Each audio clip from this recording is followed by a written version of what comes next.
Bom, eu queria dar boa tarde a todos. Nós vamos começar aqui a defesa do mestrado da Raquel França Carneiro. Eu queria agradecer ao professor Manuel e ao Gustavo por terem aceitado participar da comissão julgadora. E o processo hoje aqui, então, vai ser o seguinte: a Raquel vai começar fazendo uma apresentação sucinta do trabalho dela, e depois a gente passa para a fase de arguição da candidata. Então, Raquel, a palavra está com você, pode começar. Obrigada, professor. O tema do meu mestrado foi nível de serviço em acesso de entrada e saída em rodovias paulistas.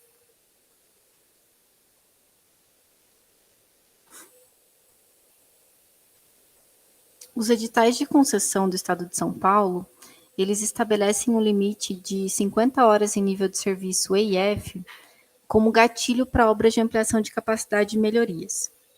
Entretanto, esses editais trazem que o único método permitido para o cálculo desses níveis de serviço é aquele do HCM.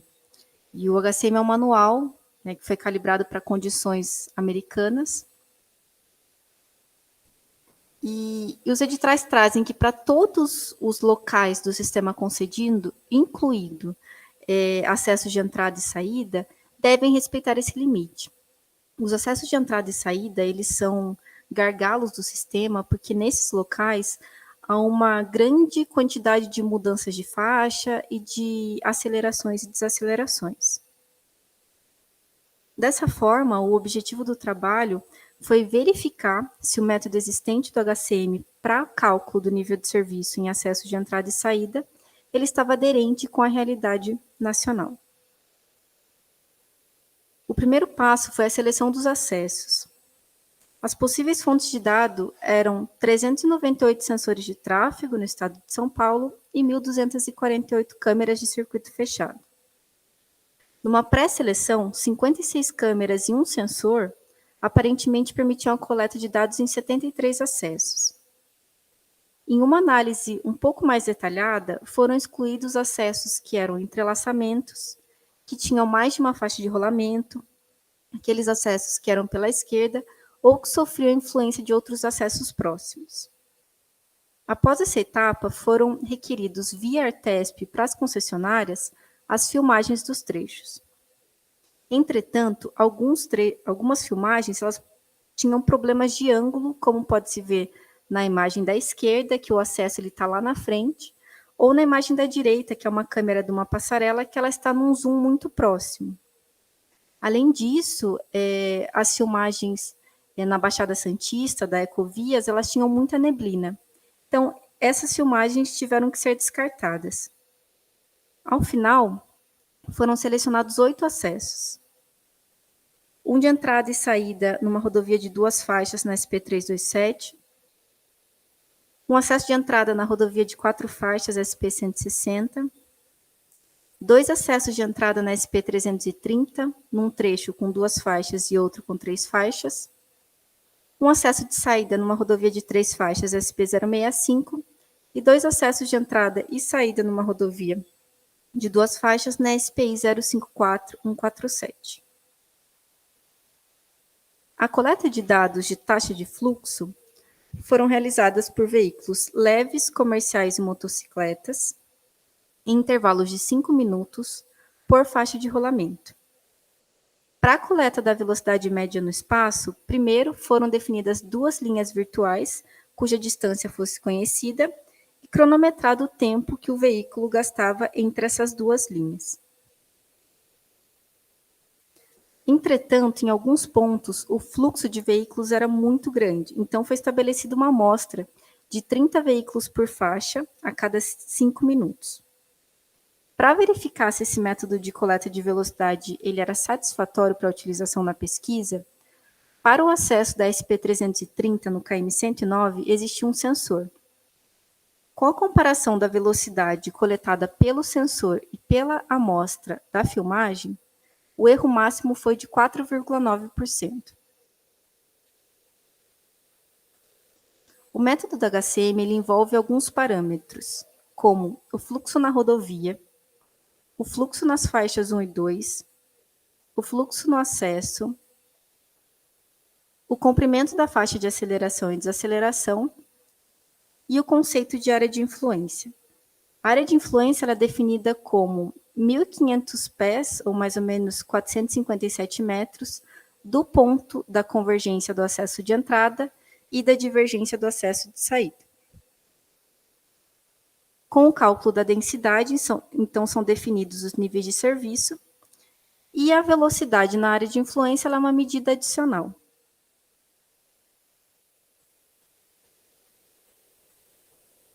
O primeiro passo da pesquisa foi avaliar se o método da HCM, o método original, sem nenhuma modificação, ele estava refletindo a realidade dos dados coletados em campo.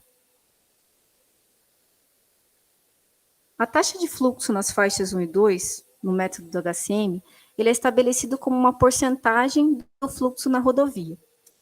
E existem equações diferentes para 3 e 4 faixas, sendo 100% para rodovias de 2 faixas. Para acessos de saída, são fornecidos outro conjunto de equações que relacionam a porcentagem de veículos que permanecem nas faixas 1 e 2.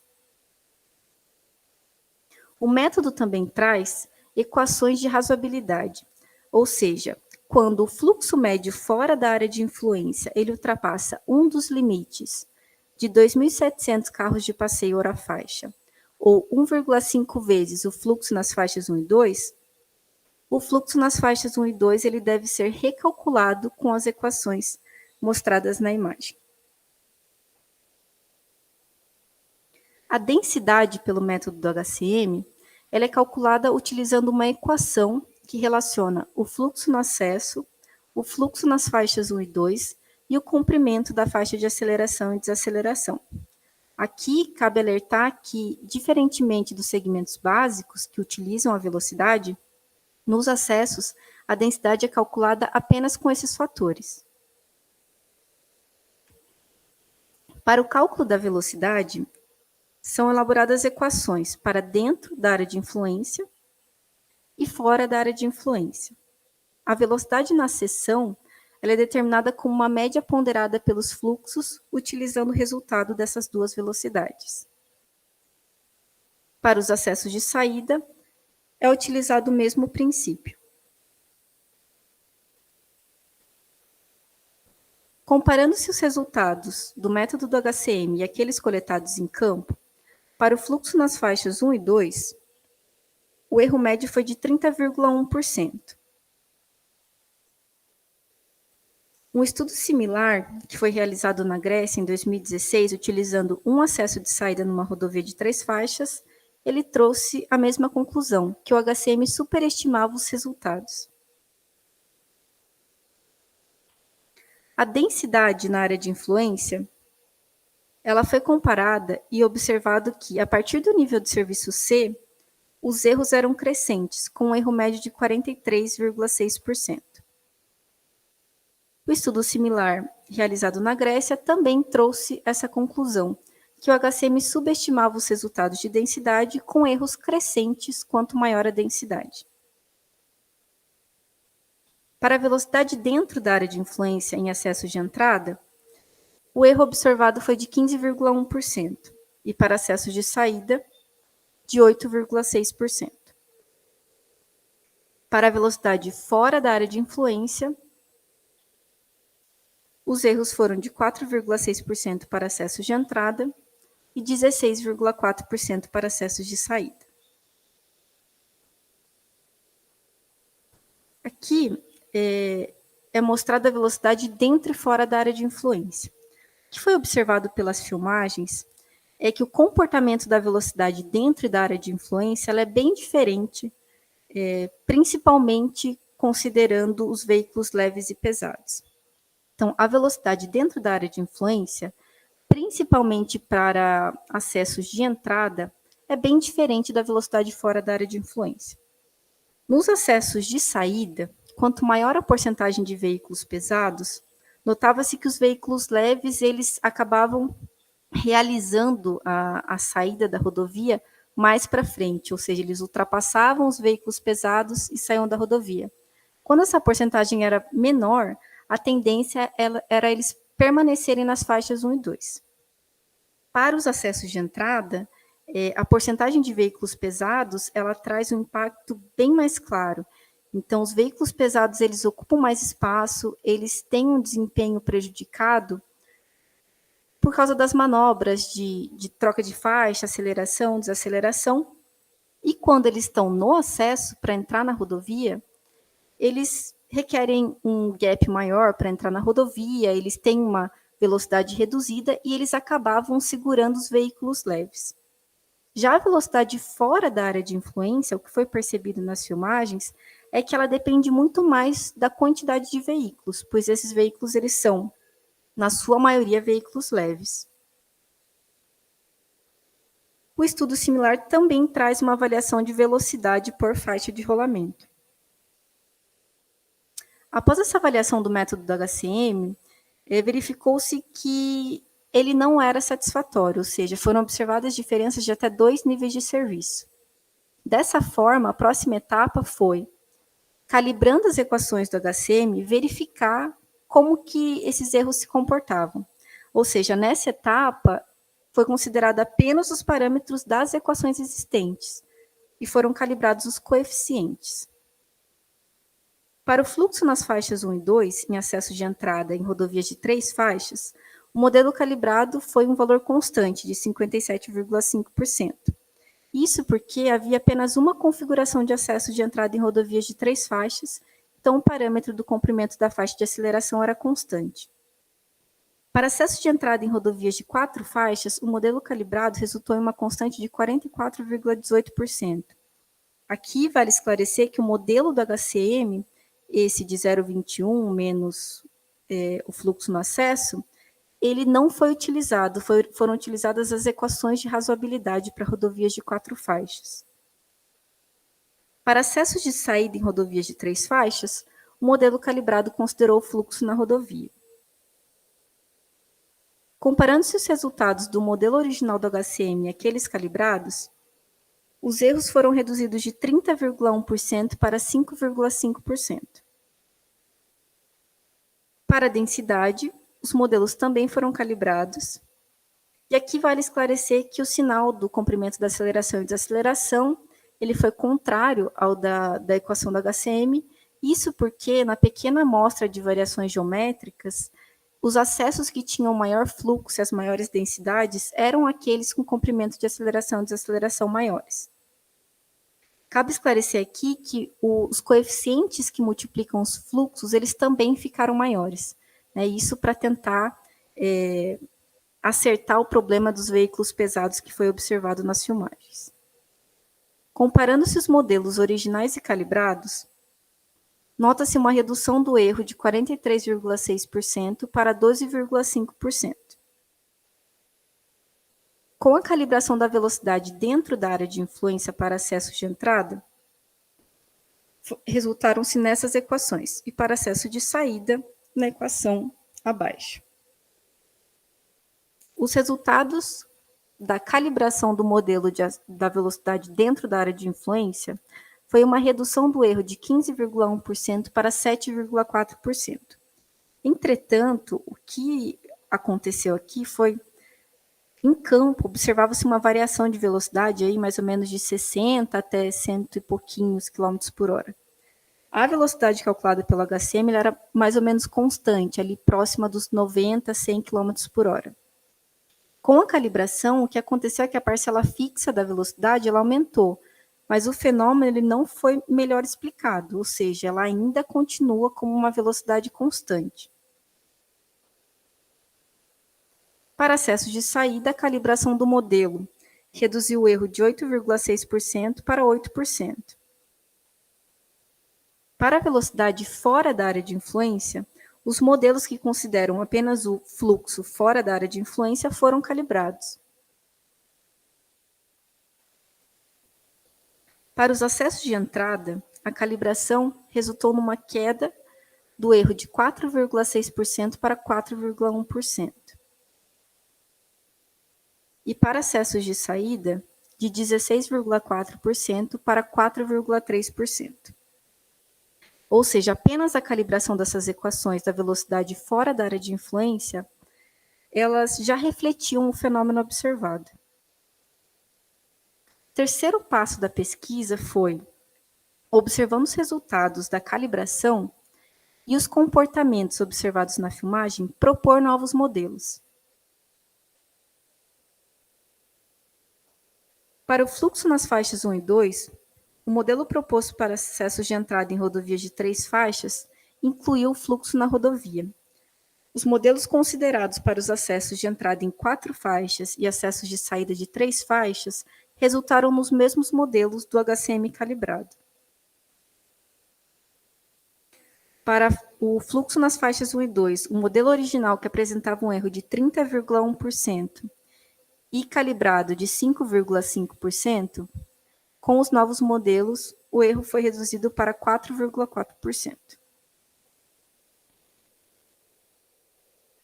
Para a densidade, o modelo considerado levou em consideração o fluxo na rodovia, o fluxo na área de influência e o fluxo no acesso. Aqui, a gente optou por excluir o comprimento da faixa de aceleração, exatamente por não ter uma variedade de geometria que permitisse a inclusão desse parâmetro. Para acessos de saída, o modelo proposto considerou apenas o fluxo nas faixas 1 e 2. O modelo utilizado para a densidade, que é o parâmetro utilizado na definição do nível de serviço, original do HCM, apresentava um erro de 43,6%. Com a calibração, esse erro reduziu-se para 12,5%. E com os modelos propostos, o erro foi reduzido para 6,7%. Para a velocidade dentro da área de influência, em acessos de entrada, optou-se por incluir um novo parâmetro que considerasse a porcentagem de veículos pesados na área de influência, exatamente por ter sido observado nas filmagens esse comportamento diferenciado nesses acessos. Nos acessos de saída, considerou-se o fluxo no acesso, que foi a variável que mais representou a queda de velocidade nesses locais. O modelo original do HCM para a velocidade dentro da área de influência, que apresentava um erro de 15,1%, com a calibração foi reduzido para 7,4%, e no modelo proposto, 6,7%. Nota-se aqui no gráfico que o fenômeno ele foi melhor explicado, havendo uma variação aí dos valores previstos pelo modelo. Para os acessos de saída, o modelo original do HCM apresentava um erro de 8,6%, o modelo calibrado de 8% e o modelo proposto de 5,5%. Dessa forma, as conclusões da pesquisa foram que o HCM ele é incapaz de prever adequadamente os níveis de serviço, ou seja, apenas com a utilização das equações de densidade, sem nenhuma calibração, os erros eram de até 2 níveis de serviço. Com a calibração, a gente vê uma melhora apenas na estimativa do fluxo nas faixas 1 e 2 e da densidade, mas não da velocidade. E a velocidade, ela é extremamente influenciada pela presença de veículos pesados, além dos coeficientes de equivalência já considerados pelo método do HCM.